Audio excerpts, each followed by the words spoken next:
Bom dia, tudo bem? A mensagem que Deus colocou para mim hoje, ela diz assim: a verdadeira adoração começa ao entendermos que a nossa vida é o templo de Deus.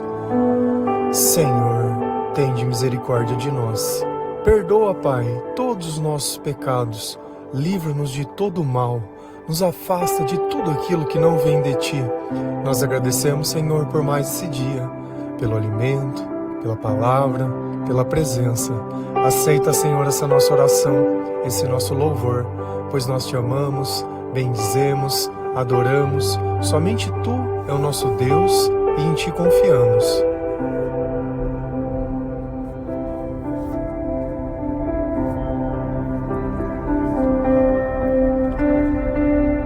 Quanto mais nós conhecemos a palavra de Deus, mas nós percebemos que existe uma diferença muito grande entre aquilo que nós imaginamos que deveria ser o culto a Deus e aquilo que é realmente o que Deus espera que nós possamos fazer.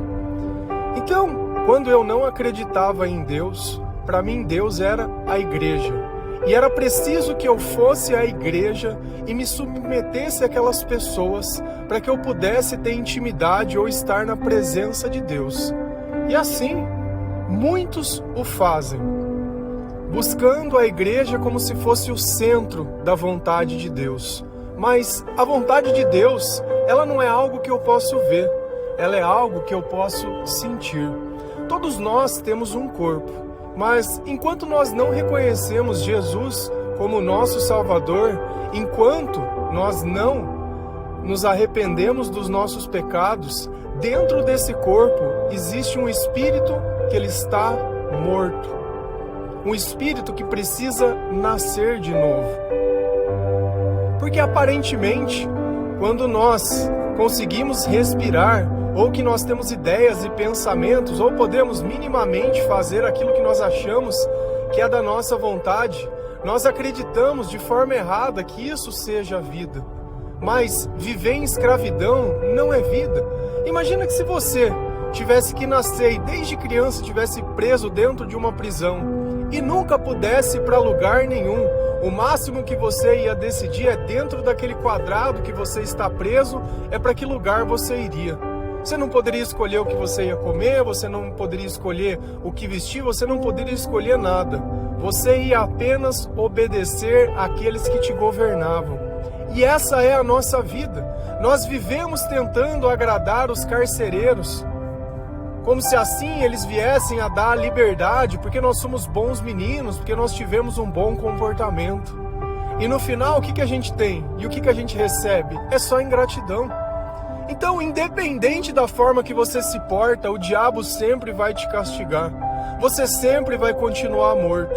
Porque para que nós possamos nascer de novo, para que nós possamos ter uma vida verdadeira, uma vida em abundância, nós precisamos desse Espírito dentro do nosso coração. E a igreja deveria ser a porta para que você alcançasse essa sabedoria, para que você pudesse ascender a esse lugar. Então, eles tomaram simplesmente a parte religiosa da coisa, aonde o meu corpo pode ver uma cristandade, uma religiosidade, mas o meu espírito não pode senti-la. Porque se ela pudesse, eu já teria sido curado. Porque qual é o sentido da gente continuar oferecendo os mesmos sacrifícios ano após ano? Se esse sacrifício fosse aceito por Deus, quantas pessoas precisaram ser crucificadas? Apenas uma. Então, se o sacrifício ele é aceito, apenas uma vez é necessário. Se um cego é curado, apenas uma vez é necessário. E tudo que Deus faz a partir daquele instante não é necessário que outra coisa seja feita depois. Porque tudo que Deus faz dura por toda a eternidade. E parece que mais uma vez eu estou pegando no pé das coisas. Será que a palavra fala sobre isso? Será que isso que eu estou dizendo para você é algo bíblico? Ou não? É mais uma interpretação, é mais alguma coisa que eu quero colocar. Porque existe um descolamento tão grande das coisas que nós pregamos que está na Bíblia, do que o mundo imagina.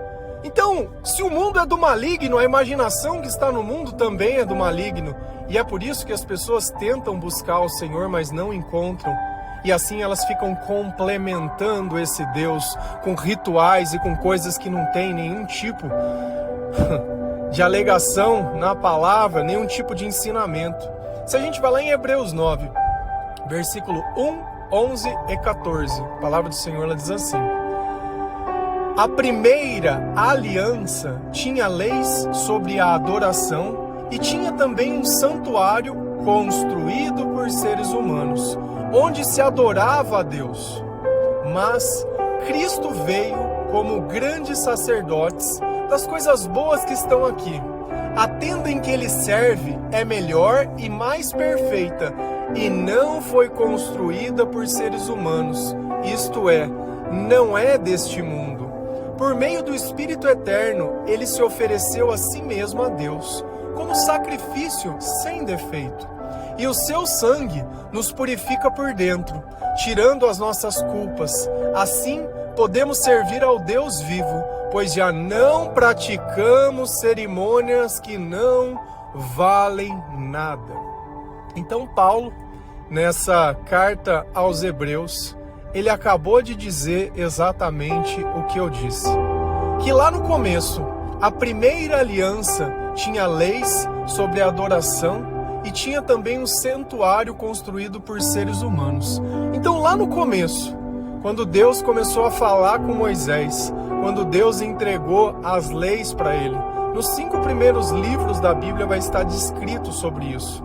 Tinha uma tenda sagrada, tinha a forma de se servir os sacrifícios e purificar dos pecados, só que isso era feito ano após ano. Eles sempre repetiam os mesmos sacrifícios e obedeciam as mesmas leis. Então, no passado, existia algo que era feito de uma forma, mas depois que Jesus chegou, tudo mudou. Aquilo que era feito já não era mais feito daquela forma. Aquilo que eles poderiam encontrar com os olhos, que era a tenda sagrada, já não tinha mais uma tenda. Aquilo que eles se importavam apenas em cumprir a lei, se tornou uma lei diferente, não escrita em tábuas de pedra, mas em corações de carne. Então a lei de Deus hoje ela está escrita dentro do nosso coração. E aqui vem a reflexão. No passado, a primeira lei, a lei do ignorante, a lei daquele que nunca leu a Bíblia, a lei aquele que não conhece a palavra de Deus, ele vai olhar e vai tentar buscar o Senhor com os olhos. Ele vai acreditar que aquela adoração, que aquele sacrifício, que aquela quaresma, que aquela peregrinação, que tudo aquilo que ele fazia era necessário para se ter intimidade com Deus.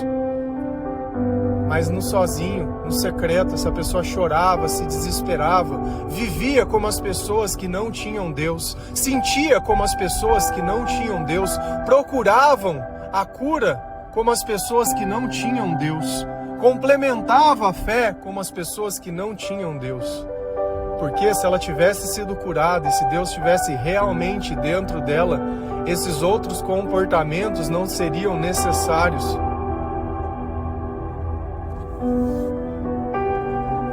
Mas Cristo veio como grande sacerdote das coisas boas que estão aqui. A tenda em que ele serve é melhor e mais perfeita, e não foi construída por seres humanos.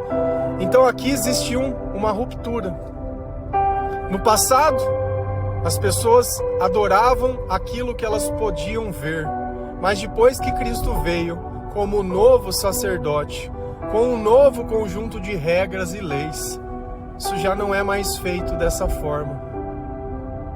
E quando nós descobrimos, através da palavra de Deus, através da presença do Espírito Santo, do arrependimento dos nossos pecados, que nós nos tornamos o templo de Deus, tudo isso muda. A nossa relação com a igreja muda. Eu, particularmente, eu não consigo, vocês me perdoem, olhar o que está escrito na Bíblia e o que está sendo praticado dentro da igreja e falar, olha, está sendo inspirado por Deus. Se fosse inspiração divina, aqueles sacerdotes ou aqueles mestres, eles estariam aprendendo a vocação através do Espírito Santo e não através de formação de cursos, porque a vida inteira foi assim. Que curso que Paulo fez para ser Paulo? Que curso que Pedro fez para ser Pedro? Que curso que Jesus fez para ser Jesus? Aqueles que Deus escolhe, Ele capacita. Só que o que nós vemos é aquilo que nós queremos ver. Aquilo que nós acreditamos é o que nós queremos acreditar. Então você pode ler na palavra de Deus, e Deus está dizendo claramente que o que Ele tem feito é algo melhor do que essa adoração a templos, do que isso que eu posso ver. É o meu espírito que estava morto começar a viver. A tenda que Ele serve é melhor e mais perfeita e não foi construída por seres humanos. Então, aonde Jesus serve? No nosso corpo. Não é no templo. Aonde você estiver, você é o templo de Deus, desde que Jesus esteja nos teus pensamentos e a palavra esteja dentro do teu coração. E Ele deixa muito bem claro, isto é, não é deste mundo. Então nada que tem nesse mundo pode ser definido como algo sagrado ou divino. Nada, nada. Depois que Jesus veio, as coisas mudaram. Por que a Arca da Aliança sumiu? Antigamente era tão importante, por que ela sumiu? Por que o Templo de Jerusalém ele foi destruído e continua lá destruído? Porque aquele que tinha que ressuscitar, aquele que tinha que fazer a obra, já está fazendo. Os planos de Deus já estão acontecendo. Se você acha que está faltando alguma coisa, talvez esteja faltando Jesus nascer dentro do teu coração. Você parar de procurar a igreja. E aonde eu acho que o diabo ele é o mestre. Ele pega as pessoas da igreja e engana aqueles que não conhecem a palavra, dizendo, olha, essas pessoas, elas são boas. Essas pessoas, elas estão ótimas. Nossa, elas são melhores que as outras. Sendo que, para que eu possa ganhar esse rótulo e esse título, eu preciso me arrepender e Jesus ter me perdoado. E eu preciso começar a ser o templo de Deus. Por meio do Espírito Eterno, Ele ofereceu a si mesmo a Deus como um sacrifício sem defeito. E o seu sangue nos purifica de dentro, tirando as nossas culpas. Então, quando nós cremos no Senhor, aquele sentimento de culpa, ele já não existe mais. Então, o que você fez e pediu para Deus perdão, já não existe mais. Porque nós somos lavados, porque Jesus já pagou o preço, porque Jesus, ele cura nós de dentro para fora. Então eu já não vou mais chorar pelas mesmas coisas, pelas mesmas dores, pelas mesmas palavras, pelos mesmos questionamentos. Eu não vou julgar a minha vida pelo meu passado, porque eu estou me preparando para a eternidade. Para mim pouco importa as pessoas que me enganaram ou as pessoas que eu enganei, porque nós enchemos a boca para reclamar das pessoas. Enche a boca para reclamar de você e enche a boca para agradecer qualquer coisa que você tenha recebido. Porque eu acho que a vida ela se torna melhor assim. Porque enquanto eu procuro um culpado, eu esqueço que o culpado sou eu. E quando eu coloco a culpa em mim, esse Espírito Santo, ele reconhece que eu estou tentando ser melhor, que eu estou tentando fazer as coisas diferentes. Então, ao invés de eu ficar criando situações onde eu possa externar a minha dor e procurar uma justiça, eu sempre procuro uma solução para que eu possa me arrepender e as coisas permanecerem. Porque o Evangelho não é sobre mim. Você imagina se hoje eu decidisse, não vou mais fazer o devocional. Quantas pessoas não se alimentam da palavra através da minha voz? E eu vou olhar a minha vida e vou falar, não importa, eu tenho direito disso. Será que eu tenho direito? Será que a minha alegria seria ver outras pessoas sofrendo? Será que a minha alegria seria colocar dúvidas sobre as pessoas, desviar as pessoas do caminho e da verdade? Será que é Deus, que essa é a vontade de Deus mesmo, que as pessoas elas se percam? Será que eu tenho tanta conversão e tanto arrependimento que eu não consigo olhar para a vida de ninguém? Ou será que é por passar por um grande momento de escuridão na minha vida, que hoje eu consigo olhar a importância do que eu faço? E ao invés de ficar pensando nos meus sentimentos e nas minhas vontades, eu me coloco ao encontro de cada um que pode renascer nesse Espírito Santo, que pode ter a tua vida transformada sem custar nada, sem regras humanas, sem nada, sem religiosidade, dentro da tua casa todos os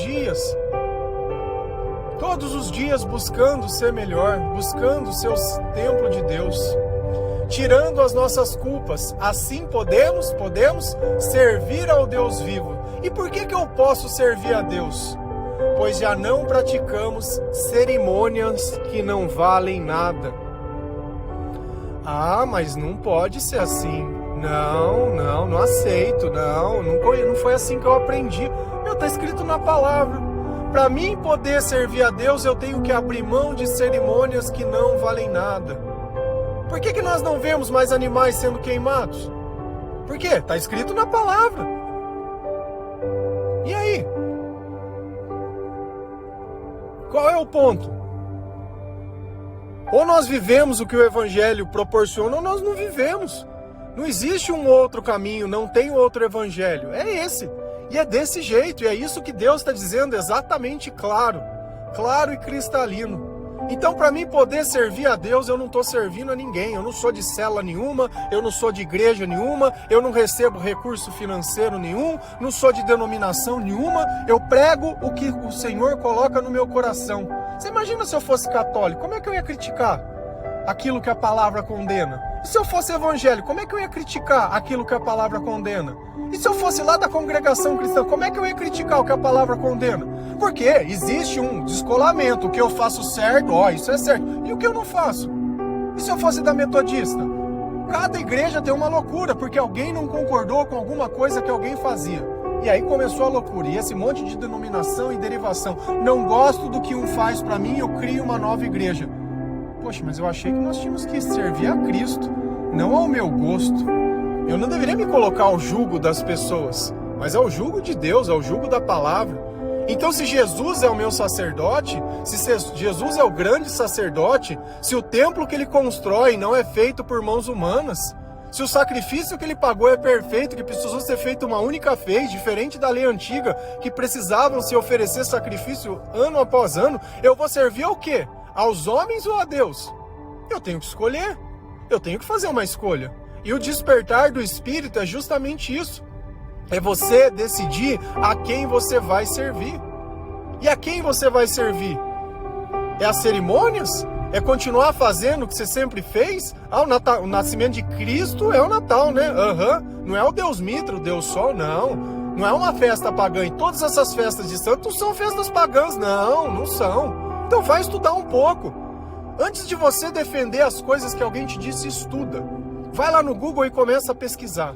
E vê se essas datas não eram celebradas por outras religiões que foram incorporadas ao cristianismo. Porque eles queriam expandir o evangelho às nações que estavam sendo conquistadas. Você pode gostar do que eu falo? Não fui eu que estava lá no passado definindo as coisas. Não fui eu que escrevi o Wikipedia, não fui eu que escrevi o Google, não foi nada. Eu só estou relatando. Goste ou não goste. Você deveria conhecer aquilo que você acredita no mínimo, porque nem a palavra de Deus você conhece. Pessoas que se definem cristãs deveriam conhecer no mínimo a palavra. Deveriam deixar Deus guiar, porque eu estou lendo a palavra. Posso criar discordância? Claro. O dia que Jesus falou e não criou discordância, ele não estava conversando com a igreja, ele estava conversando com o povo. Esse o aceitava e via milagre. A igreja não, a igreja crucifica. Se a gente vai lá em 1 Coríntios 3, versículo 16, 18 a 20, a palavra do Senhor ela diz assim: certamente, tá certo, vocês sabem que são o templo de Deus e o Espírito de Deus vive em vocês. Que ninguém engane a si mesmo. Se algum de vocês pensa que é sábio, conforme a sabedoria humana, então precisa se tornar louco para ser de fato sábio. Pois aquilo que este mundo acha que é sabedoria de Deus, Deus acha que é loucura. Como dizem as Escrituras Sagradas, Deus pega os sábios nas suas espertezas. E também, o Senhor sabe que os pensamentos dos sábios não valem nada.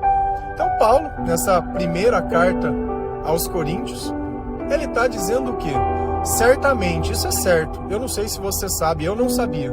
Quando eu não acreditava em Deus, eu não sabia que Deus era o amor, também não sabia que o meu corpo era o templo de Deus. Eu não sabia. E eu só fui descobrir lendo a palavra de Deus.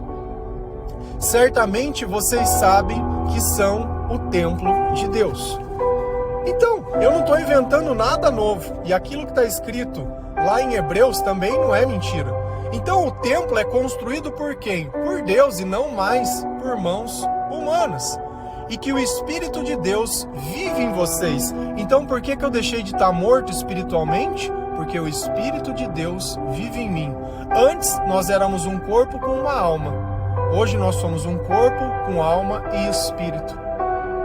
E se os nossos sentimentos são bons, se nós não sentimos mais o vazio e a solidão e todos aqueles sentimentos negativos, como a ansiedade, a tristeza, a solidão, a depressão, a carência emocional, a falta de domínio próprio, as incertezas, as dúvidas, o ódio, a raiva, a vontade de culpar as pessoas pelas coisas que nós fizemos, a vontade de querer explicar o nosso próprio fracasso sobre os outros. Nada disso vem de Deus, mas de um corpo que não tem um espírito. Um corpo onde o espírito e a consciência ela está morta. E nessa batalha espiritual essa pessoa já tomou um lado. Porque nós só começamos a guerrear com as armas que o Senhor ensina quando nós despertamos. Que ninguém engane a si mesmo. Então, será que eu posso me enganar? Sim, a palavra está dizendo que ninguém se engane. Se algum de vocês pensa que é sábio conforme a sabedoria humana, e o que é sabedoria humana? É tudo aquilo que não está na palavra de Deus. Quando você vai num psicólogo para se tratar, sabedoria humana. Quando você busca um conselho de uma pessoa, sabedoria humana. Quando eu olho e imagino o que seja Deus, sabedoria humana. Quando eu acho que a igreja é o templo de Deus, sabedoria humana. Se eu estivesse lendo a palavra, eu teria sabedoria que é divina. A sabedoria humana, ela muda com o tempo. Conforme o homem descobre uma coisa, outra coisa que ele tinha descoberto passa a ser mentira. Então no passado nós vivíamos atrás dessa sabedoria humana, nos matricularmos em faculdades, em histórias e coisas. E aí? O que Deus pensa sobre isso? Então precisa se tornar louco para ser de fato sábio. Quem consegue acreditar que alguém pode morrer e ressuscitar pela sabedoria humana? Isso é impossível.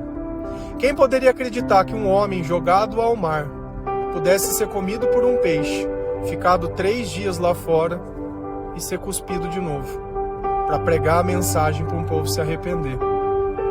Sabedoria humana não aceita isso. Quem poderia aceitar que Pedro e Jesus caminharam sobre as águas? A sabedoria humana também não tem espaço para isso, porque a sabedoria humana só acredita naquilo que ela pode, não acredita naquilo que Deus pode. Então eu preciso me tornar louco, porque eu comecei a acreditar em coisas que parecem impossíveis. Quem poderia acreditar que o mar se abriu? Quem poderia? Que desceu fogo do céu sobre uma cidade que destruiu tudo. Que vieram pragas sobre o Egito. E aí? Então eu sou louco. Segundo o mundo, eu sou louco. Pela mensagem que eu prego, eu sou louco. Mas pela felicidade e o amor que eu sinto, eu prefiro acreditar na sabedoria de Deus. Porque enquanto eu acreditava na sabedoria dos homens, que me empurravam para uma direção, para um conjunto de sonhos, aonde o ápice de qualquer pessoa seria ter dinheiro, ter família, ter filhos, ter uma casa, e é isso. Como se a vida fosse só isso. A sabedoria humana me empurra a um caminho onde não existe eternidade, que a cova é tudo que me cabe dessa vida.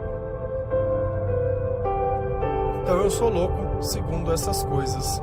Pois aquilo que este mundo acha que é sabedoria de Deus, Deus acha que é loucura. Então Deus não leva em conta nada dessas coisas, nada. Para Deus só existe a sua vontade e os seus planos. E aqui eu preciso me transformar em templo.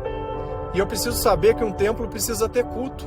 E para ter culto precisa ter palavra, precisa ter louvor, precisa ter testemunho, precisa ter gente. Por isso que Jesus diz, onde 2 ou mais estiverem reunidos em meu nome, eu estarei. Eu estarei. Cada vez que nós paramos para falar de Jesus para uma pessoa, o culto está acontecendo ali. Você quer acender uma vela às vezes para quê? Para no meio da escuridão você possa enxergar alguma coisa? Porque aonde tem luz, a gente não precisa mais da vela. A vela a gente acende antigamente, quando acabava a energia, a gente não tinha um celularzinho para pegar uma lanterna, tinha que acender as velas. Então as velas, elas eram usadas em momentos de escuridão. Quando eles tinham um candelabro sagrado, também, para poder pegar fogo, para poder acender o sacrifício, para poder acender o altar. E o altar não é o altar que a gente vê hoje. O altar era uma churrasqueira que eles queimavam os sacrifícios para purificar os pecados. E essa luz, ela está acesa constantemente.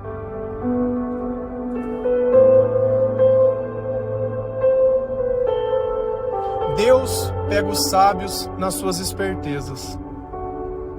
É quando você acha que tudo vai ficar bem, que os seus sonhos vão se realizar, que a tua sabedoria humana ela está sendo praticada no íntegro. É que a pessoa ela cai em depressão, ela recebe uma notícia de uma doença, de uma separação, que ela acredita que ela não precisa mais das pessoas que ajudaram ela e descarta essas pessoas no meio do caminho como se não fossem nada. Porque tudo serve num evangelho que não tem arrependimento. Como eu disse, para falar dos outros é só sobre o bem que eu recebi. Para falar de mim é todo o mal que eu fiz. Esse é o discurso que nós temos que ter.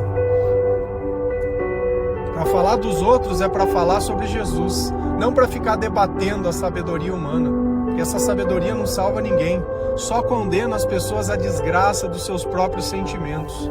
E não existe maior diabo que o eu mesmo, que os meus interesses, que aquilo que eu acho ou imagino que os outros pensam. Não existe maior diabo do que a minha velha vida sem Deus, de um corpo que só tinha uma alma e não tinha um espírito querer determinar o que é e o que não é, que sem sabedoria tenta entender todas as coisas. O Senhor sabe que os pensamentos dos sábios não valem nada. Então aquilo que nós achávamos que nós sabíamos não vale nada. Não vale nada. Tudo que nós construímos longe de Deus não vale nada. Tudo que não foi aquilo que veio da palavra que Deus nos deu não vale nada. Você pode morrer por essas coisas, achar que estão pegando as tuas coisas, mas isso não vale nada. Porque no dia da tua morte, o que você vai poder levar daqui? Se você estivesse numa cama de hospital ou numa doença terminal, o que seria o importante da tua vida? O que você lamentaria de não ter feito? Será que você estaria se preocupando se você tivesse 10 ou 20 ou 30 milhões? Ou você estaria pensando nas pessoas que você não amou, no tempo que você não gastou sendo o templo de Deus? E aí? É para buscar a igreja ou é para buscar o Espírito? É para buscar o quê? Eu queria que vocês me explicassem. É para minha razão, pela sabedoria humana ou é pela loucura de Deus o que eu estou falando? Porque se o que eu te falo é loucura, essa é a sabedoria de Deus. Se alguém está te pregando alguma coisa que tem muito sentido, tem alguma coisa errada nessa pregação. Porque a sabedoria de Deus é loucura para o mundo. Amém? Que Deus abençoe cada um de vocês. Que o Senhor ele possa tocar o seu coração, te dar sabedoria, que você possa entender que você é o templo de Deus, que a verdadeira adoração ela vai começar quando nós tivermos o entendimento sobre a palavra de Deus. Quando você sentir, você vai sentir bem, você vai se sentir feliz, você vai sentir que uma carga foi tirada sobre você, você vai continuar vivendo independente dos seus próprios interesses. A tua dor ela não importa. O importante é o que nós vamos fazer para Deus. Nós estamos ali para servir, nós não estamos ali para ser servido. A vida não é sobre nós, a vida é sobre Cristo. Nós podemos ser igual Jonas, que tentou fugir de Deus porque não concordava com a mensagem de Deus ou com os planos de Deus. Ou nós podemos ser igual a Jonas, depois por ele ter passado por um processo de ressurreição. E olha como Jesus aceita esse milagre, porque ele cita justamente esse milagre. Então, por mais loucura que possa parecer, a verdade é o que está na palavra, e não o que nós imaginamos. Amém? Que Deus abençoe cada um de vocês. Feliz a nação cujo Deus é o Senhor. Um bom dia.